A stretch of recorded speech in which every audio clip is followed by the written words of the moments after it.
बिस्मिल्लाहिर्रहमानिर्रहीम। अस्सलामुअलैकुम। कैसे हैं आप सब? उम्मीद है कि सब चंगे बनोगे, बहुत अच्छे होंगे। आज हम बनाना सीखेंगे फ्रीज स्ट्रॉबेरी से किस तरह से आप शेक बना सकते हैं। बहुत ही आसान तरीके से बनाना सीखेंगे और इसके बहुत ज़्यादा फ़वाइद हैं। सबसे पहले क्या करना है, आपने लेनी है फ्रीज स्ट्रॉबेरी और इसको रूम टेम्परेचर पानी के अंदर आपने इसको डिप करना है और 3 से 4 सेकंड के लिए ही जस्ट आपने इसको डिप करना है और ये बिल्कुल फ्रेश स्ट्रॉबेरी की तरह हो जाएगी। तो यहाँ पे जस्ट 3 से 4 सेकंड के लिए आपने इसको रूम टेम्परेचर पानी में डिप करना है और फिर आपने इसको निकाल लेना है। स्ट्रॉबेरी के बहुत ज़्यादा फ़वाइद हैं, इससे बहुत ज़्यादा विटामिन हासिल होते हैं, मिनरल्स हासिल होते हैं। इसके साथ साथ ये दिल के लिए बहुत ज़्यादा मुफीद होती है, आंखों के लिए बहुत ज़्यादा मुफीद है। तो यहाँ पे इसको हम पानी से निकाल लेंगे और अब क्या करना है, इसके ऊपर जो ग्रीन वाला हिस्सा है, इसके जो पत्तियां हैं उनको निकालना है। तो आसानी से ये छुरी के साथ अलग हो जाएंगी। अगर आप इसको पानी में डिप किए बगैर बिल्कुल फ्रीज को आप इसके ऊपर से पत्तियां उतारने की कोशिश करेंगे तो वो नहीं उतरेंगी। यहाँ पे इस तरह से आप इसकी आसानी से इसकी जो पत्तियां हैं उनको अलग कर सकते हैं।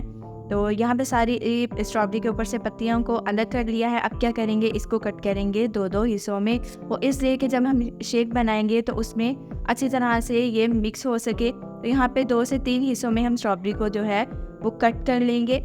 तो बहुत ही आसानी से कट हो जाएगी। ये फ्रीज है, आपको लग रहा होगा कि ये थोड़ा सा हार्ड होगा, लेकिन पानी में डिप करने की वजह से ये थोड़ी सी नरम हो चुकी है। तो यहाँ पे स्ट्रॉबेरी को हमने कट कर लिया है। अब लेंगे ब्लेंडर। अब हम इसमें ऐड करेंगे कटी हुई स्ट्रॉबेरी को। स्ट्रॉबेरी को आपने कट करके इसलिए ऐड करना है ताकि ये अच्छी तरह से दूध में जो है वो मिक्स हो जाए, अच्छी तरह से ब्लेंड हो जाए। तो यहाँ पे सारी स्ट्रॉबेरी को हमने ऐड कर दिया है। अब इसमें ऐड करेंगे दूध को। फुल क्रीम मिल्क इसमें ऐड करेंगे हम 2.5 गिलास। आप पैक वाला दूध भी इस्तेमाल कर सकते हैं, घर वाला जो भैंस का गाय का दूध होता है वो भी आप इसमें ऐड कर सकते हैं। तो 2.5 गिलास दूध ऐड करने के बाद इसमें आधा गिलास पानी ऐड करेंगे। उसके बाद 4 खाने के चम्मच ऐड करेंगे चीनी या फिर हस्बे ज़रूरत ऐड करें। उसके बाद आधा चाय का चम्मच ऐड करेंगे काला नमक, ये मस्ट है। अब हम इसको ब्लेंड कर लेंगे। तो यहाँ पे मशीन को ऑन कर देते हैं, उसको हल्का सा ब्लेंड कर लेते हैं। ब्लेंडिंग के दौरान हमने इसमें 2 चीज़ें और ऐड करनी है। तो यहाँ पे मशीन को बंद करते हैं और इसमें बाकी चीज़ें ऐड करते हैं। नेक्स्ट जो चीज़ ऐड करेंगे वो है बादाम की गिरियाँ। तो यहाँ पे 8 से 10 जो है बादाम की गिरियाँ ऐड करेंगे। बादाम को आपने बाद में इसलिए ऐड करना है ताकि ये थोड़ा सा मोटा रहे। उसके बाद इसमें ऐड करेंगे बर्फ़।